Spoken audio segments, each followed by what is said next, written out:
So is savings included in your household budget? Our next guest says, as a nation, we're not nearly where we need to be. Only 66% of Americans spend less than their income and save the difference. The Community Renewal Team helps individual families and individuals themselves and entire communities take steps towards a healthy and economically stable future. Elizabeth Horton-Sheff is CRT's Director of Community Services and joins me now. Welcome to the show, Elizabeth. Thank you for having me. Tell us right off the bat what the Community Renewal Team is all about. The Community Renewal Team, CRT, is a community action program born out of the Great Society, the War Against Poverty in the 60s. It's one of 12 CAP agencies in the state, and we work to provide basic human needs and asset building, education, you name it. The Community Renewal Team is there to help. All right, now we know that the nation just wrapped up Saves Week. What is that all about?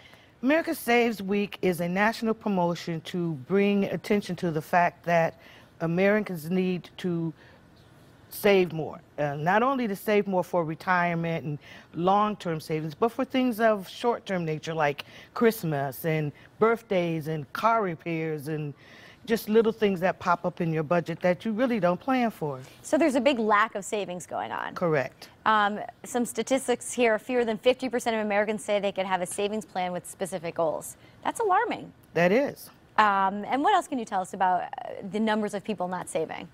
Well, most people just don't think they have money to save. I mean, I think we need to look at the first thing, and that is to take an assessment of your household budget, what you bring in, what you expend, and then try to look at how you can manage your dollars better so that your money works for you rather than you just working for money. So how exactly does the Community Renewal Team break it down for clients? Well, we work with our customers on various levels. You can come in and do one-on-one household budgeting with a case manager. You can attend our Financial Literacy Institute, which is a 14-week program.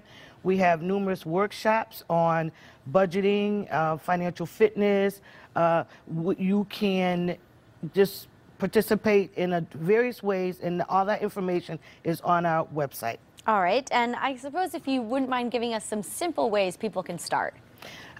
Again, you just really need to sit down and look at your finances. Write it all down, right? Write it all down, and that's the hardest thing to Sure. do. It's easier just to spend money. It's harder to track how you spend it. So if you just sit down, that's the first step, to sit down and look realistically at what you bring in, what you spend, and how you can better manage it. What can you cut in order to make sure that you have something to save? You can open a bank account. Some people are don't even have bank accounts. Save it in a jar, you know, if that's what you need to do. It's a good start, right? Yeah, just begin the habit of saving, and that's the first step.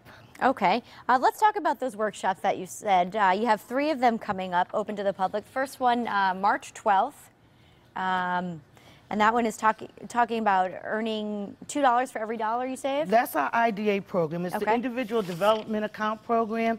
It is a program where a person can save, and for every dollar he or she saves, they get matched too. And you can use this money to buy a home, go to school, purchase an automobile. Well, there's an incentive in itself, right? Yes. And all I have to do is sign up for that? Who's eligible? It's income driven, okay. But it's pretty high level, 88% of the area median income. That is done on an individual basis. People just need to call us, make an appointment. You can also get the information on our website. We can send you a pre-application. We can just start the ball rolling. Okay, and the next one is a budgeting class. Kind of self-explanatory, or? Well, yes and no. Okay. Because it is, I mean, it makes sense. How do you budget?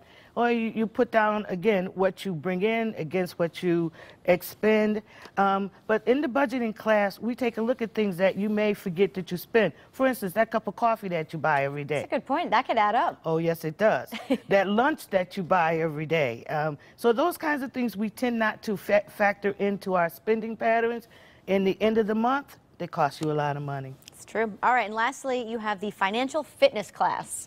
Our financial fitness class works with people who are trying to salvage their mortgages, but the session is open to anyone who wishes to come, and through that 3-hour session, we discuss, as we just talked about, insurances, budgeting, how to manage your money, you know, so the whole gamut, and it's a condensed version of our more extensive 14-week Financial Literacy Institute. All right, so just basically, Elizabeth, if anyone wants to break it down, they want to start this today, make a list of what you take in and what you're spending. Yes. All right, sounds good. And if you need more information on the Community Renewal Team, go to WTNH.com. Just click on Style. Elizabeth, thanks for all the tips. Thank you. All right, up next, Anna Liffey shares their recipe for beer-baked corned beef and cabbage. When Style returns, you don't want to miss it.